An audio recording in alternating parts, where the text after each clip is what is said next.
شەویستی تەلەڤیزیۆنی کۆمەڵە ئەم کات و هەموو کاتێکی ژیانتان باش هیوادارین لە هەرکوێکان ساغ و سڵامت بن.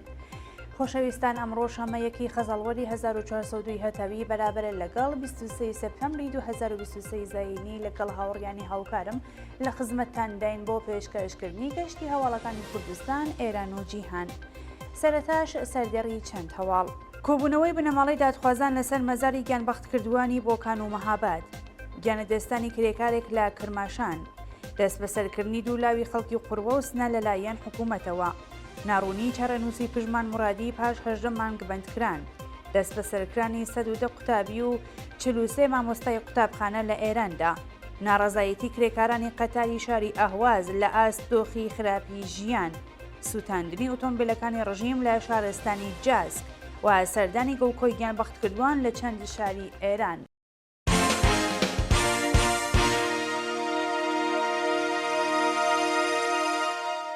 دەستپێکی هەواڵەکان.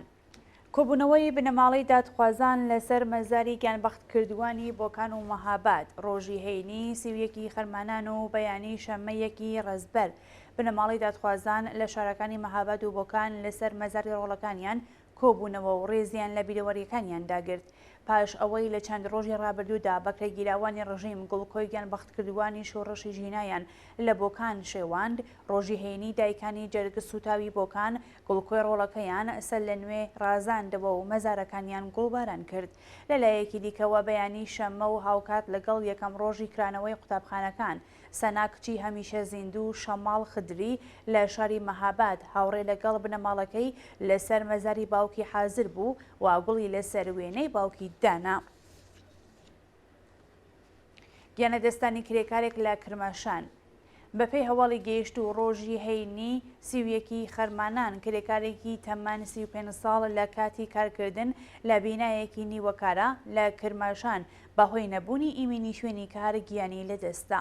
بەپێی زانیاریەکان کرێکارێکی بیناسازی لە شارۆچکەی بەرواری کرماشان لە نۆهەمی شەشەمی بینایەک کەوتە سەر سەقفی بینایەکی دوونۆهەمی تەنیشتی و دەست بەجی گیانی لەدەستا.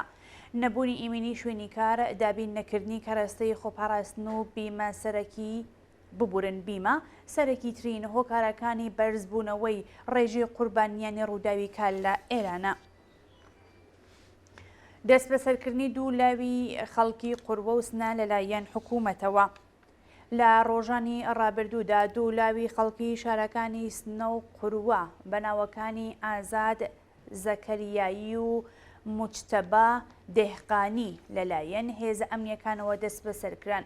بەپێی راپۆرتەکان ڕۆژی 25 خەرمانان لاوێکی خەڵکی گوندی خەریلەی سەر بە شاری قوڕوە لەلایەن ئیدارەی ئیتلاعاتی ئەو شارەوە دەست بەسەرکراوە و چارەنووسی بەناڕوونی ماوەتەوە. هەروەها هەفتەی ڕابردووش هاوڵاتێکی خەڵکی گوندی توداروتەی سەر بە شاری سنە ببورن بە ناوی ئازاد زەکەریایی لەلایەن هێزە حکوومەتیەکانەوە دەست بەسەر و بۆ شوێنێکی نادیارە گوازراوەتەوە. جێگەی ئاماژەیەکە بە دوادەچوونی بنەماڵی ئەو دوولاوە تا بە ئەمڕۆ بێ ئاکام ماوە. ناڕوونی چارەنووسی پژمان مورادی پاش 18 مانگ بەندکران. بەپێی راپۆرتی ناوەندەکانی مافی مرۆڤ لاوێکی خەڵکی ڕوانسەر بە ناوی پژمان مورادی ماوەی 18 مانگە بەبێ هۆکار لەلایەن ئیتلاعاتی سوپای پاسدارانی مەریوان لە گوندی دێوەزنا و دەست بەسەر کراوە و هیچ زانیاریەک لەسەر چارەنووسی لەبەردەستانیە. بەوەتەی سەرچاوە خۆجێیەکان ڕۆژی 26 ڕەشەمەی 1400 پژمان مورادی بۆ ماسی گرتن چوو بۆ گوندی دێوەزناوی سەر بە شاری مەریوان و لەوێ لەلایەن هێزەکانی سوپای پاسدارانەوە ڕفێنرا. ناوبراوە سەر بە هیچ گروپ و لایەن و حزبێک نییە و بێتاوان لەلایەن حکوومەتەوە دەست بەسەرکراوە.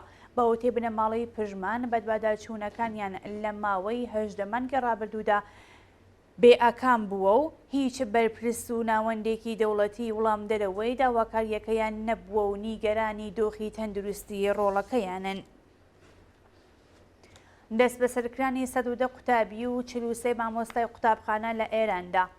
بەپێی راپۆرتی هەنگاو لە سەرەتای ساڵی 2023ەوە واتا کەمتر لە 9 مانگ لانیکەم 110 منداڵ و قوتابی و 43 مامۆستای قوتابخانە لە سەرتاسەری ئێراندا لەلایەن هێزە ئەمنیەکانەوە دەست بەسەر و 17 مامۆستا و 5 قوتابیش سزای بەندکران و لێدانی قامچیان بەسەردا سەپێنراوە. لە کۆی ئەو 110 منداڵ و مێر منداڵە دەست بەسەرکراوانەدا 47 کەسیان کورد و 47 کەسی دیکەیان بەلوچ بوون کە دەکات زیاتر لە 85 لە سەدی بەندکراوانەکان لە ئێراندا. لەنەوە دەست بەسەرکراوەکاندا 16 کەسیان کچ و 94 کەسی دیکەیان کوڕ بوون کە هەمویان تەمەنیان خوار 18 ساڵە و وەک منداڵ دێنە ئەژمار. هەروەها 12 کەس لەم منداڵانە ئەندامی بنەماڵە دادخوازەکانن کە ئەندامێکی بنەماڵەکەیان لە ڕۆتی شۆڕشی ژینەدا لەدەستداوە. بەپێی ئەم لێکۆڵینەوانە لانیکەم 47 مامۆستا لە شارەکانی ئێراندا دەست بەسەرکراون کە لەو ژمارەیە 26 کەسیان کورد بوون و لە شارەکانی کوردستاندا مامۆستا بوون و لە کۆی 47 مامۆستای بەندکرا و 6 کەسیان ژن و 41 کەسیان پیاو بوون. هەروەها لە ماوەی ئەم 9 مانگەدا لانیکەم 5 منداڵ و مێر منداڵی خوار تەمەن 18 ساڵ لەلایەن دەستگای دادوەری ڕژیم سەرجەم سزای 9 ساڵ و 5 مانگ بەندکران و 148 زەربە قامچیان بەسەردا سەپێنراوە. لەلایەکی دیکەوە لەم ماوەیەدا لانیکەم 17 مامۆستا لەلایەن دەستگای دادوەریەوە سەرجەم سزای 61 ساڵ و 11 مانگ و 17 ڕۆژ بەندکران و هەروەها 2 مامۆستا وێڕای سزای زیندان سەرجەم 140 زەربە قامچیان بەسەردا سەپێنراوە. ناڕەزایەتی کرێکارانی قەتاری شاری ئاهواز لە ئاستۆخی خراپی ژیان. ڕۆژی شەممایەکی ڕێزبەر هاوکات لەگەڵ کرانەوەی قوتابخانەکان کۆمەڵێک لە کرێکارانی پرۆژەی قەتاری شاری ئاهواز لە ئاستۆخی خراپی مەعیشەت و پێنەدانی داخوازیەکانیان ناڕەزایەتیان دەربڕی. بەوتەی کرێکاران بارودۆخی پەیمانکار ناڕوونە و بەهۆیەوە 13 مانگ حەقدەست و مەزایای کرێکاران دواکەوتووە. هەروەها جێژنانەی ساڵەکانی 1400 و 1402 پەرداخت نەکراوە و خاوەنکار هیچ بایەخێک بە دۆخی خراپی ژیان و مەعیشەتیان نادات. کرێکارێکی دیکە لەو بارەوە ڕایگەاند هەزینەکانی خوێندن بۆ منداڵەکانمان چەند هێن دەچووەتە سەرەوە و توانای دابینکردنی ئەو تێچووەمان نییە. سوتاندنی ئۆتۆمبیلەکانی ڕژیم لە شارستانی جاسک. ڕۆژی هەینی 21 خەرمانان خەڵکی ئازادیخواسی جاسک کێرشیان کردە سەر کەرەستە ئۆتۆمبیلەکانی شرکەتی ماهانی سربەسپای پاسداران و هەمویانیان سوتاند. بەوتەی چالاکانی خەڵکی بەلوچ شرکەتی ماهانی سربەسپای پاسداران بە مەبەستی داگیرکردنی زەوی و زاری خەڵک چوونەتە ئەو ناوچە، بەڵام لەلایەن دانیشتوانی ناوچەکەوە بەرپەرچ درراونەتەوە و ئۆتۆمبیل و کەرەستەکانیان سوتێنراوە. سەردانی گڵکۆی گیانبەخت کردووان لە چەند شاری ئێران. ڕۆژی هەینی 31 خەرمانان لە ماڵەی هەمیشە زیندوان پەیام ئازەنووش لە دێهداشت، فەرزین لوتفی لە ڕزوانشار و ناروین مەلمەلی گوڵزار لە ئیزا سەردانی مەزاری ڕۆڵەکانیان کرد و پەیمانیان لەگەڵ ئاواتەکانیان نوێ کردەوە. بەپێی راپۆرتەکان بنەماڵەی پەیام ئازەنووش هاوڕێ لەگەڵ کۆمەڵێک لە ئازادی خوازانی دێدەشت لە پارێزگای چوارمەحاڵ و بەختیاری لەسەر مەزاری ئەو گیانبەخت کردووە کۆبوونەوە و وێڕای ڕێزگرتن لە یادی بیرەوەریەکانی سرودی لە خوێنی لاوانی نیشتمان لە ڕواوەیان خوێندەوە. هەروەها لە شارستانی ڕێزوان شاری سەر بە پارێزگای ڕەشت و لە ئیزەی خوزستان بنەماڵەی فەرزین لوتفی و ئاروین مەلمەلی گوڵزار مەزاری ڕۆڵەکانیان گوڵباران کرد و بەڵێنیاندا درێژەدەری ڕێگەی پڕشانازیان بن. گیانەدەستانی سێ کرێکار بەهۆی گازگرتووی لە شارستانی میناب. ڕۆژی هەینی 31 خەرمانان دوو کرێکاری ئەفغانستانی و ئەندامێکی ئاگرکوژێنەوە بەهۆی گازگرتووی لە چاڵێکی ئاو لە شارۆچکەی هەشتبەندی سەربە شارستانی میناب گیانیان لەدەستا. بەپێی راپۆرتەکان دوو کرێکاری ئەفغانستان کاندنی کارێز لە شارۆچکەی هەشتبەندی سەربە شارستانی میناب لە پارێزگای بەندەر ئەباس لە قوڵایی بیرێکدا تووشی گازگرتووی بوون و کاتێک ئەندامێکی ڕێکخراوی ئاگرکوژینەوە بۆ ڕزگارکردنیان چوو هەرسێکیان بەهۆی گازگرتووی گیانیان لەدەستا.